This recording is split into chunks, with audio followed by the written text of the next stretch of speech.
ప్రజాస్వామ్యబద్ధంగా ముందుకెళ్తున్నప్పుడు మా మీద బురద చల్లటానికి పోలీసు నోటీసులు నాకు ఇచ్చారు అని చెప్పి నిన్న అతనికి వెళ్ళడానికి ఫస్ట్ ఆఫ్ ఆల్ అతనికి వెళ్ళడానికి ఇష్టం లేదు తిరుమల తిరుపతి దేవస్థానానికి. దట్టు డిక్లరేషన్ ఇచ్చేయడానికి అసలు ఇష్టం లేదు. మళ్ళీ నేను నొక్కి పెడుతున్నా, డిక్లరేషన్ వన్స్ ఇచ్చి కనుక ఆయన టెంపుల్లోకి వెళ్తే వాళ్ళ ఇంట్లో తల్లికి చెల్లికి బట్టిన గతి అతనికి పడతాదేమో అన్న ఉద్దేశంతో అతను వెళ్ళడం మానేశాడు. ఆ మర్మం ఏంటో మీరే గ్రహించండి. అంటే విషయం ఇది అయింది. తర్వాత ఈరోజు ఒకవైపు నుంచి తిరుమల తిరుపతి దేవస్థానానికి బ్రహ్మోత్సవాల టైంలో రాజకీయ నాయకులే కాదు, సుప్రీంకోర్టు జడ్జెస్, వివిధ విఐపీలు అందరూ వస్తారు. ఆ భద్రత కూడా మాదే బాధ్యత. ఆ భద్రత నేపథ్యంలో మేమందరం కూడా ఎట్టి పరిస్థితుల్లోని శాంతి భద్రతలు విఘాతం కలిగించకూడదని చెప్పి నోటీసులు ఇస్తే దాన్ని ఈ రకంగా మాట్లాడి టాపిక్ని డైవర్ట్ చేయడానికి నోటీసుల వైపు తీసుకొచ్చాడు. ఇతగాడు మళ్ళీ మేమేదో డైవర్షన్ పాలిటిక్స్ చేస్తున్నామని మాట్లాడతాడు.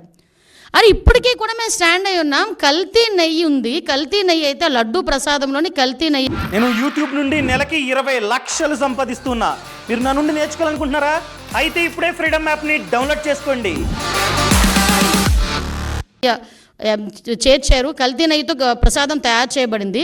దాని గురించి అని ముఖ్యమంత్రి హోదాలో ఉన్న చంద్రబాబు నాయుడు గారు కానీ, ఉప ముఖ్యమంత్రి హోదాలో ఉన్న పవన్ కళ్యాణ్ గారు కానీ, లోకేష్ బాబు గారు కానీ మేమందరం మాట్లాడుతున్న ఈ నేపథ్యంలో దాని గురించి మాట్లాడండి అంటే దాని గురించి మాట్లాడకుండా నేను మెట్లు ఎక్కుతాను, ఏంటది దర్శనానికి వెళ్తాను అని చెప్పి డైవర్ట్ చేయడానికి ప్రయత్నం చేసింది నువ్వు. ఈరోజు మళ్ళీ తిరిగి డైవర్షన్ పాలిటిక్స్ అని చెప్పి మా మీద మాట్లాడే పరిస్థితి కనిపిస్తూ ఉంది. ఈ నేపథ్యంలో ఒక గోల్డెన్ వర్డ్ వచ్చింది నిజంగా, లడ్డు నాణ్యత అట, లడ్డు టేస్ట్ అట. అరే నాకు అర్థం కాంది, జగన్మోహన్ రెడ్డి ఏ రోజైనా లడ్డు టేస్ట్ చేశారా? తిరుమల తిరుపతి దేవస్థానం ప్రసాదం లడ్డూని ఆశీర్వాదానికి అక్షతలు వేస్తేనే 10 సార్లు దూకున్నాడు. అక్షంతలన్నీ అయిపోయినంత వరకు ప్రతి టీవీ వాళ్ళు కూడా చూపించారు. అది ఎక్కడ మండపంలోనే, ఎక్కడ ఆశీర్వాదం ఇచ్చిన ఆ మండపంలోనే ఇంకా సాల్వ్ అయ్యక ముందే అక్షంతలు వేసిన దానికి, ఆ పంతులు అక్షంతలు వేసిన దానికి మనమైతే ఆ అక్షంతలు ఎప్పుడు ఉంటాయా, ఉంటే బాగున్ను, రోజంతా ఉంటే బాగున్ను, ఆశీర్వచనం అనుకొని మనం చక్కగా బయటకు వస్తాం. అక్కడే 10 సార్లు దువ్వాడు ఆ క్రాఫ్ని. దువ్వేసి తీసేసినోడు ప్రసాదం గురించి మాట్లాడుతున్నాడు. తప్పిసారి ఎవరైనా ప్రసాదం ఇస్తే టిష్యూ పేపర్లో చుట్టూ పక్కకు పెట్టే వీళ్ళు లడ్డు నాణ్యత గురించి, టేస్ట్ గురించి ఈయన చెప్పడం, మేము వినడం, అది మా దౌర్భాగ్యం.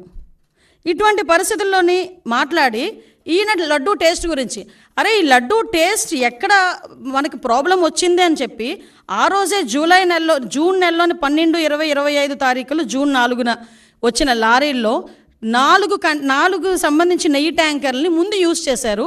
ఆ ముందు యూజ్ చేసిన నెయ్యి ట్యాంకర్లలోని ఆ నెయ్యి ప్రాబ్లంగా ఉందని ప్రతి భక్తుల దగ్గర నుంచి ఫిర్యాదులు అందిన తర్వాత మిగతా 4 ట్యాంకర్లకి మేము టెస్టులు చేపిస్తే ఆ టెస్టులు ఎన్డీడీబీ రిపోర్టుల ప్రకారం అందులోని కల్తీ జరిగింది, జంతువుల కొవ్వు కలిసింది అని చాలా క్లియర్గా దానిలో మెన్షన్ చేస్తే దాని గురించి అని చెప్పి మాట్లాడరా అంటే దాని గురించి మాట్లాడకుండా ఎన్డీడీబీ రిపోర్ట్లో డిస్క్లైమర్ గురించి మాట్లాడతారు. అక్కడే అతగాడి తెలివితేటలు బుర్రలోంచి మోకాల్లోకి వచ్చేసాయని సంగతి అర్థమవుతుంది. అరే డిస్క్లైమర్ అన్నది ప్రతి దానికి కామన్. అది నువ్వు తలనొప్పి డోలో ట్యాబ్లెట్ వేసుకున్నా కూడా డిస్క్లైమర్ ఉంటుంది, తెలుసా నీకు? ఒక ఏంటది, మనం ఎల్ఐసికి సంబంధించి ఏదైనా మనం ప్రీమియం ఏదైనా పెట్టుకున్నాం అనుకోండి, దాంట్లో కూడా కింద డిస్క్లైమర్ ఉంటుంది. నువ్వు ఎక్కడికి వెళ్ళి ఏ వస్తువు కొన్నా కూడా డిస్క్లైమర్ ఉంటుంది. ఆ డిస్క్లైమర్లో నాడేదో రాశాడని చెప్పేసి దాని గురించి మాట్లాడుతున్నావు. వీళ్ళు జరిగిన తప్పుని కప్పిపుచ్చుకునే ప్రయత్నం చేస్తున్నారు తప్పించి జరిగిపోయిన తప్పుని జరిగిందని ఒప్పుకోవడం కానీ దానికి క్షమాపణలు కోరడం కానీ జరగట్లే, అది కనిపించట్లే. ఆవిడ అనకూడదు కానీ స్పీకర్ పొజిషన్లో ఏం మాట్లాడతాడండి? ఆవిడ పామాయిల్ ఈ సంబంధించిన ఆయిల్ ఫుడ్ ఎక్కువ తినేసిందంట, అందుకని ఆ వచ్చిన పాల్లోనే అందులోకి వచ్చిన నెయ్యిలోని కూడా కొవ్వు కలిసిందట. ద గ్రేట్ జనరల్ సెక్రటరీ, అతను పెద్ద లాయరు, అతగాడు మాట్లాడతాడు పంది కొవ్వు రేట్ల గురించి మాట్లాడతాడు. అంటే వీళ్ళ తాలూకా స్థాయి, వీళ్ళ తాలూకా ఆలోచన పరిజ్ఞానం ఎలా ఉందో ఆలోచించండి. అంత కాస్ట్లీ పంది కొవ్వట ఈ నెయ్యిలో కలిపేస్తారా అని అడిగాడు.